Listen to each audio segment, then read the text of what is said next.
नमस्कार मैत्रिणींनो, मी विद्या माझ्या यूट्यूब चॅनलवरती तुमचं सगळ्यांचं मनापासून स्वागत करत आहे। आज आपण करूया घेवड्याची वाफेवरची भाजी। घेवड्याची भाजीसाठी मी इथे कढईमध्ये 1.5 पळी तेल गरम करत ठेवलंय। इथे ही मोहरी आहे जी मी थोडी कुटून घेतलेली आहे, म्हणजे मोहरीचे थोडेसे बारीक असे क्रश करून घेतलेली आहे, ते टाकते मी इथे। हे अर्धा चमचा जिरे ते घालते। जिरा मोहरी फुलल्यावरती आपण ह्याच्यामध्ये कढीपत्ता घालूया।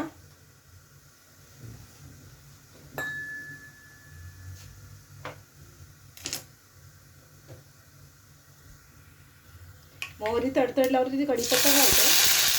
कढीपत्ता घालते, आलं लसूण तर मी खलबत्त्यामध्ये क्रश केलेला तो घालून घेते आणि एक कांदा बारीक केलेला आहे तो घालते इकडे। मोहरी क्रश करण्यामागचं कारण आहे की घेवड्याच्या भाजीला एक उग्र वास असतो, तो उग्र वास मोहरीच्या वासाने थोडासा कमी होतो।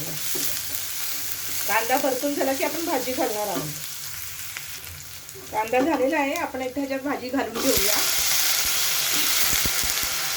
घेवडा पाव किलो घेवडा आहे आणि 2 बटाटे टाकलेत मी ह्याच्यात। आधी कोणतेच सुके मसाले मी घातलेले नाहीये, या तेल कांद्यावरच आपल्याला ही भाजी करायची आहे। आधी भाजी शिजत आल्यावरती आपल्याला मसाले घालायचे आहेत। टोमॅटो ही भाजीला एक वाफ आल्यानंतर बटाटा थोडासा नरम झाल्यावरती आपण टोमॅटो घालणार आहोत।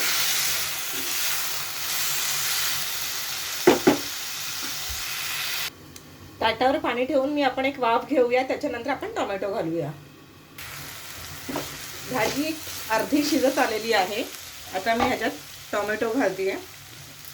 2 मीडियम साईजचे टोमॅटो घेतलेत मी। या भाजीत थोडेसे टोमॅटो जास्त घालते, छान होतात टोमॅटो टाकल्यावरती। आणि आपल्या चवीनुसार मीठ, टोमॅटोवरतीच मीठ टाकून घेऊया, म्हणजे टोमॅटो लवकर शिजेल आणि भाजीला सुद्धा मीठ लागून जाईल।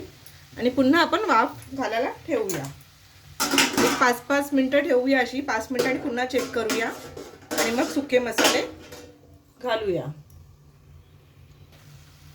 टोमॅटो बरोबरच मी जी कोथिंबीर घेतली त्यातली अर्धी कोथिंबीर इथे घालून घेतेय, उरलेली अर्धी आपण भरून टाकूया। असं मध्ये मध्ये आपण भाजी ढवळत राहूया 2-2, 3-3 मिनिटांनंतर।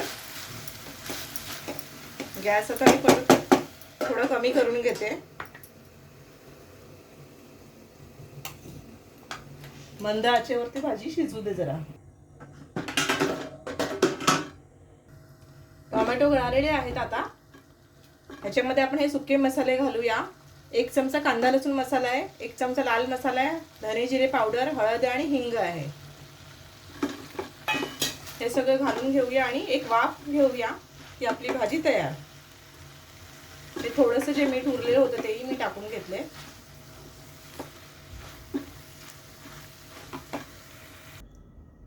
आपली वाफेवरची घेवड्याची भाजी तयार आहे। खूप सोपी रेसिपी आहे, पटकन होणारी आहे आणि या पद्धतीने केल्यावरती घेवड्याची भाजी हमखास सगळ्यांना आवडेल अशी आहे। नक्की करून बघा, आवडेल तुम्हाला। आवडल्यास लाईक करा, शेअर करा, सबस्क्राईब करा। थँक्यू। चला तर मग या खायला, बाय।